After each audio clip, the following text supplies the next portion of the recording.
"Where's your wife?" That's how my brother opened the call. I glanced at the wall clock. 8:42 p.m. "She's on a business trip," I said. "New York, until Sunday." Silence. Then came his voice, flat, careful. "She's at my hotel, Adam, in Hawaii, room 509. She's not alone." I didn't breathe. He added, "She's using your ATM card." It took me a full minute to speak. I wasn't shocked, not really, just quiet. "Keep an eye on them," I said, "and don't let her know you called." We met at a summer barbecue 11 years ago. She wore red, laughed too loud, kissed me before we exchanged names. I thought I found fire. We got married 6 months later. She liked fast things, cars, decisions, people. She said I was her anchor. But eventually, she started drifting. Anchors don't matter when someone wants to float. The signs came slow. Business trips got longer. She started hiding her phone under her pillow. Bank statements stopped making sense. Once I smelled cologne on her coat, a scent I didn't wear. I didn't say anything. I watched. I listened. And now I knew. My brother, Daniel, runs a resort on the Big Island. We haven't been close in years, but blood's blood.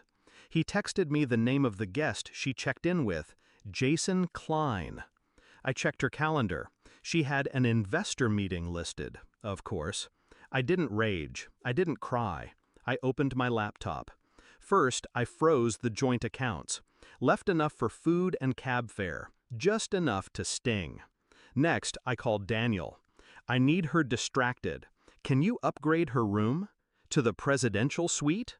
"Exactly. Give her champagne. Tell her it's on the house." He caught on. "You're going to trap her?" I smiled. "No, I'm going to expose her." I booked a last-minute flight, landed in Kona just after sunrise, rented a car, drove straight to the resort. Room 509 overlooked the ocean. I didn't knock. I had Daniel unlock the suite's private surveillance system, hidden cameras, audio, everything streamed to my phone. She was wearing a silk robe I bought her for our anniversary. Jason was shirtless, drinking from a bottle of wine I paid for. She laughed, head thrown back, carefree, like I never existed. She said something about finally being free. I watched from the hotel's bar, quiet, cold. Then I made my move. I had a small packet with me, printed copies of bank statements, photos, hotel records, a copy of the prenup she forgot she signed, infidelity clause highlighted. I slipped it into an envelope, handed it to Daniel. "Have the concierge deliver this to her at breakfast." He raised an eyebrow. "You sure you don't want to confront her in person?" "No," I said. "She'll bury herself just fine." The fallout began fast. 8:17 a.m. She opened the envelope. 8:20 a.m. Jason started yelling.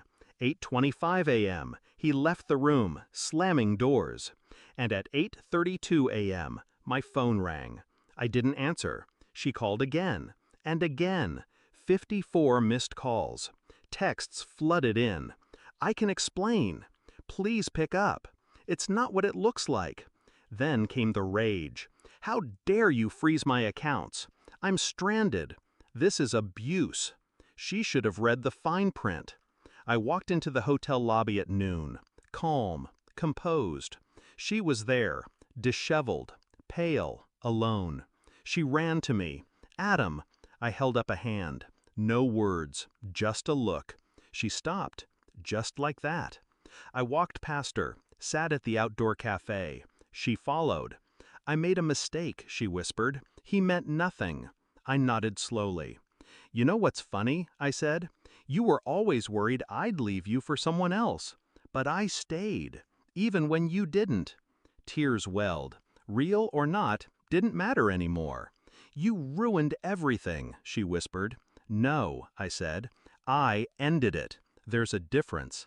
I stood. "Checkout is at 11 tomorrow. Try not to steal the towels." Back home, I filed the divorce. With the prenup violation, she gets nothing. No house, no spousal support, just her own mess.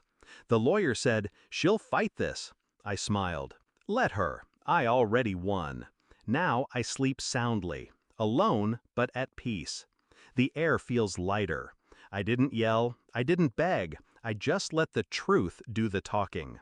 She chose a beach fling over a life we built. She tried to lie, to take, to run. But I had one thing she didn't: control.